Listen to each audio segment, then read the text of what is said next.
උදේ පාන්දරම හොඳට කුණු හarpෙන් බැනුම් ඇහුවා. කතන්දරේ මොකක්ද දන්නවද?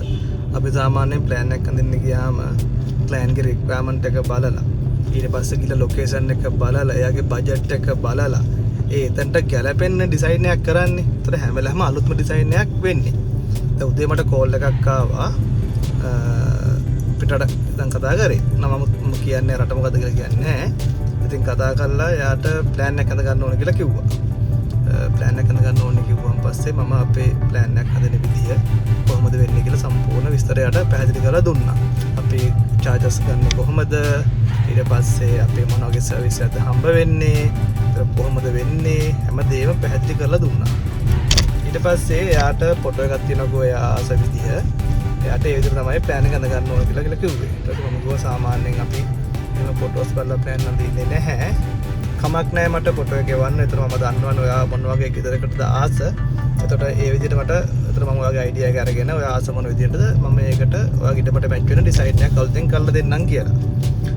ඉතින් එයා ඒක තේරුම් ගත්තේ නැහැ. එයාට ඕනේ කියන්නේ එයාට ඒ ඉස්සරහා පෙනුම මේ විදිහට මොඩල් ඒ ෆොටෝ එකේ තියෙන විදිහටම ඊළඟට ඇතුළ මොනවා වුණත් කමක් නැහැ.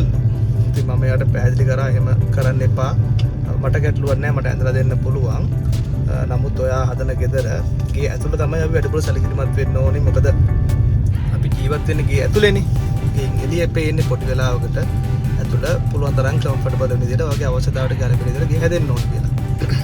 දැන් අනිත් එක ඒ ෆොටෝ එක ලංකාවේ කරපු ඩිසයින් එකක් නෙමෙයි. අපි කවුරුම කරපෑන්නේ නෙමෙයි. පිටරටින් ඩිසයින් එක 3D වීඩියෝ එකක්. ඒක ලොකු ස්ට්‍රක්චර් එකක් කරන ලොකු විදමක් කරන ෆොටෝ එකක්.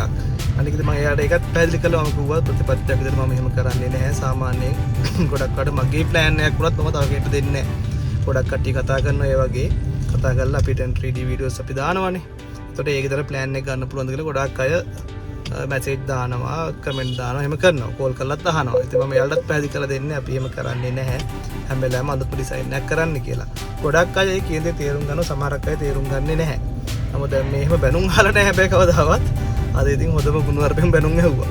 දැන් එයා කියන්නේ එයා සල්ලි වියදම් කරනවා නම් එයාට ඕන විදිහට ප්ලෑන් එක අඳ ගන්න බැරි නම් අපිට කියලා මොකද්ද කියන අපෙන් ඇති වැඩි. නෑ ඒක ඇත්ත.